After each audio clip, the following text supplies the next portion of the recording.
MK Modi learning management system में आपका स्वागत है। और इस सेशन में हम बात करने वाले हैं वर्ड 2019 के एक नए फीचर लर्निंग टूल्स के बारे में। इसके लिए यदि आप व्यू टैब पर आए तो इमर्सिव नाम से ग्रुप है जिसमें लर्निंग टूल्स अवेलेबल है।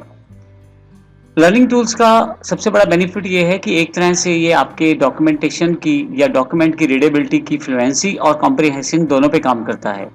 अर्थात आप जब इसके फीचर्स देखेंगे तो बड़ी आसानी से आप डॉक्यूमेंट्स की सेटिंग कर सकते हैं जो आपके डॉक्यूमेंट की रीडेबिलिटी बढ़ा देगा। यानी कि अगर आप उसको स्पीकर को दे दिया जाए बोलने के लिए बड़ी आसानी से इसे बोल पाएगा।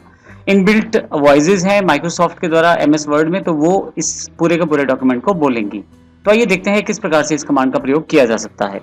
सबसे पहले मैं लर्निंग टूल्स को क्लिक कर देता हूं।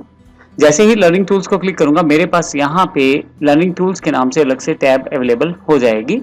यहाँ पे सबसे पहला सेक्शन लर्निंग टूल्स है जिसमें काफी सारे टूल्स दिए गए हैं। आप यदि यहाँ ध्यान देना आपके पास यहाँ पे जो कैरेक्टर्स या जो टेक्स्ट लिखा हुआ था वो अलग से फॉर्मेट में दिखाई दे रहा है, बिल्कुल स्पेसिस के साथ।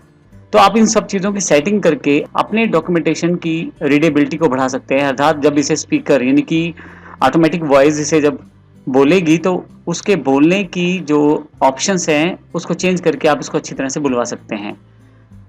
इसका अर्थ ये हुआ कि बड़ी आसानी से आप इसे बुलवा सकते हैं अलग अलग सेटिंग्स के द्वारा अपने अकॉर्डिंग। देखते हैं किस प्रकार से। अभी जैसा नॉर्मल लिखा हुआ है, अगर मैं इसे रीड अलाउड का क्लिक कर दूं बटन,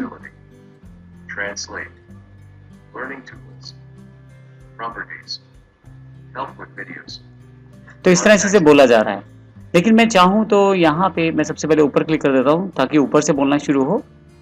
मैं यहाँ से कॉलम विड्थ सेट कर सकता हूँ, narrow, very narrow, moderate, wide, इस तरह की अलग अलग कॉलम विड्थ है। जितनी कॉलम विड्थ ज्यादा रहेगी थोड़ा सा वर्ड बोलने में ज्यादा टाइम लगेगा स्पीकर को। जैसे मैंने वाइड कर दिया है, ठीक है। तो इस तरह से कॉलम विड्थ को सेट कर सकते हैं। पेज कलर का बेनिफिट ये है कि आप बैकग्राउंड में कलर डाल देते हैं जिससे कि आंखों पे स्ट्रेन ना पड़े और आप बड़ी आसानी से कंटेंट को रीड आउट कर पाएं। हटाना चाहते हैं यहीं से नन कर दें, हट जाएगा। लाइन फोकस, अब लाइन फोकस सेट कर सकते हैं कि एक बार में एक line by line focus set किया जाए। जैसे अब मैं पढ़ता हूं इसे, तो इससे आप आसानी से जो स्पीकर जब इसे बोलेगा आसानी से उस लाइन को देख सकते हैं जिसे बोला जा रहा है। आप लाइन फोकसिंग को यहाँ से सेट भी कर सकते हैं 3-5 लाइंस के अकॉर्डिंग। मैं नन कर देता हूँ इसे। सिलेबल आप सेटअप कर सकते हैं। आप सिलेबल के लिए आप क्लिक कर दें सिलेबल पे, अगर ये ऑन रहेगा तो कहीं ना कहीं जो सिलेबल रहेंगे उनके ऊपर बोलते हुए थोड़ा सा एम्फसाइज किया जाएगा, कुछ इस तरह से। मैं फिर से यहाँ क्लिक कर देता हूँ।